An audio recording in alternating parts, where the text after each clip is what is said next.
You know when you see something on Twitter and you think like, oh, that looks pretty interesting. I'm pretty sure I can do that. And then you spend like an entire day trying to figure it out. I was doing a complicated equation. I'm like, I can't figure out how to do this simple thing. No. So I am pretty late to this. Geometry nodes have been out for a bit, and they're, from what I can tell, ways of modifying geometry non-destructively. So for example, if you want to change like the shape of something, maybe make it like a little bit larger, normally you would have to modify the geometry of the object, and depending on how you do it, it might be a little bit difficult to undo that.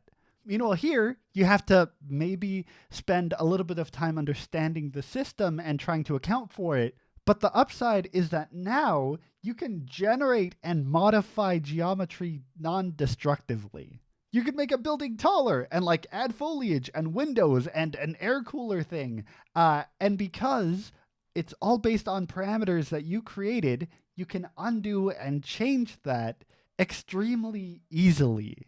So that's pretty neat, but I didn't understand exactly how or when that'd be useful, especially because something like this that should have been fairly easy took me like an entire day to figure out. This seemed neat, but maybe not worth it, especially if I already knew like I wanted to make like one building. But another way of thinking about this was to imagine this like a blueprint that can easily be modified to give you like a ton of mixed results.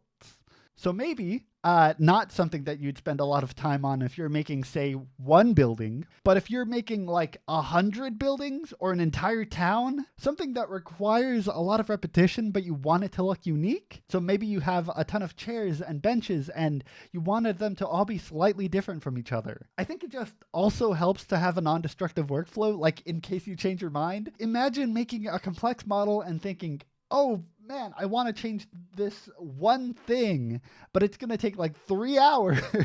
When using this system could have possibly just avoided that scenario entirely. So I'm probably going to try to get better at using this.